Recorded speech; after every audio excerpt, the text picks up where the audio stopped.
Properties ಇನ್ ಮೈಸೂರು. ಇದು Mysuru city ಸೆಂಟ್ರಿಂದ 9ನೇ kilometre distance. ಈ ಥರ ಟಾರ್ ರೋಡ್, ಇದೇ ಟಾರ್ ರೋಡ್ಗೆ ಅಡ್ಜಸೆಂಟ್ 26 ಗುಂಟೆ ಜಮೀನಲ್ಲಿ ತೋಟ ಮಾಡಿದ್ದಾರೆ, ಫಾರ್ಮ್ ಹೌಸ್ ಮಾಡಿದ್ದಾರೆ, ಒಂದು ಚಿಕ್ಕದ ಮನೆ ಇದೆ, ಈ ಥರ ಕಾಂಪೌಂಡ್ ಹಾಕಿದ್ದಾರೆ, ತೆಂಗಿನ ಮರ ಈ ಥರ ಇದೆ, ಫಲ ಕೊಡ್ತಾ ಇದೆ, ಗುತ್ತಿಗೆ ಕೊಟ್ಬಿಟ್ಟಿದ್ದಾರೆ. ಇದೆಲ್ಲ ಹುಲ್ಲು ಈಗ ಕಟ್ ಮಾಡಿದ್ದಾರೆ. ನಾನು ಹಳೆ ವಿಡಿಯೋ ಹಾಕ್ತಾ ಇರೋದು. ಫುಲ್ ಬೌಂಡ್ರಿ ಫೆನ್ಸಿಂಗ್ ಆಗಿದೆ. ಮುಂದ್ಗಡೆ ಈ ಥರ ಕಾಂಪೌಂಡ್ ಹಾಕಿದ್ದಾರೆ.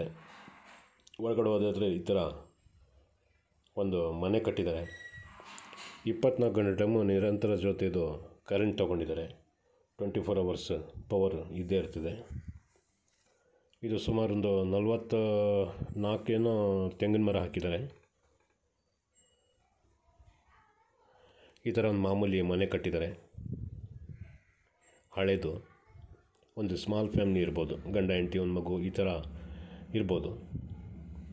ಸಿಟಿಗೆ ಹತ್ತಿರದಲ್ಲಿದೆ. ಸಬರ್ಬನ್ ಬಸ್ ಸ್ಟ್ಯಾಂಡ್ ಇದೆಯಲ್ಲ ಮೈಸೂರದು, ಅಲ್ಲಿಂದ 9 ಅಥವಾ 9.25 ಕಿಲೋಮೀಟ್ರ್ ಬರ್ಬೋದು ಅಷ್ಟೇ. ಕಾವೇರಿ ನೀರೆಲ್ಲ ಸುತ್ತಮುತ್ತ ಬರ್ತಾ ಇರ್ತದೆ. ಬೇಕು ಅಂದರೆ ಆ ನೀರು ಬೇಕಾದ್ರೆ ಉಪಯೋಗಿಸ್ಬೋದು, ಇಲ್ಲಾಂದರೆ ಬೋರ್ವೆಲ್ ಇದೆಯಲ್ಲ ಅದರಲ್ಲೇ ಯೂಸ್ ಮಾಡ್ಬೋದು. ನೋಡಿ, ಈ ಥರದ್ದು ಒಂದು ಮನೆ ಇದೆ. ಇದರಲ್ಲಿ ಒಂದು ಲಿವಿಂಗ್, ಕಿಚನ್ ಆಪ್ಷನ್ ಕೊಟ್ಟಿದ್ದಾರೆ, ಒಂದು ಬೆಡ್ರೂಮ್ ಮಾಡಿದ್ದಾರೆ, ಬಾತ್ರೂಮ್ ಮಾಡಿದ್ದಾರೆ. ಮುಂದ್ಗಡೆ ಈ ಥರ ಕೂತ್ಕೊಳ್ಳೋಕ್ಕೆ ವರಾಂಡ ಮಾಡಿದ್ದಾರೆ. ಕ್ಲಿಯರ್ ಟೈಟ್ಲ್ ಇದೆ, ಜನರಲ್ ಕ್ಯಾಟಗಿರಿ.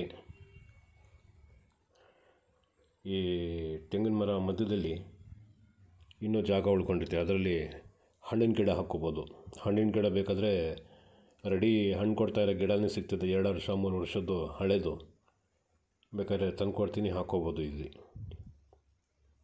ಹಾಕ್ಬಿಟ್ಟು ಡ್ರಿಪ್ ಮಾಡ್ಕೊಬಿಟ್ರೆ ಆರಾಮಾಗೆ ಸಿಟಿಗೆ ಹತ್ತಿರ ಇರ್ತದೆ, ಓಡಾಟ ಮಾಡ್ಬೋದು. ಇದು ಯಾವ ಥರ ಇದೆ ಸಿಚುವೇಶನ್ ಅಂತಂದರೆ, ಇದು ಸ್ವಲ್ಪ ದಿನ ಇದ್ಬಿಟ್ಟು 1 ವರ್ಷ 2 ವರ್ಷ ಇದ್ಬಿಟ್ಟು ನಮಗೆ ಬೇಡ, ಫಾರ್ಮ್ ಹೌಸ್ ಬೇಜಾರಾಗಿತ್ತು ಅಂತಂದರೆ ಲೇಔಟ್ ಮಾಡಿ ಸೈಟ್ ಹಂಚ್ಬಿಡ್ಬೋದು.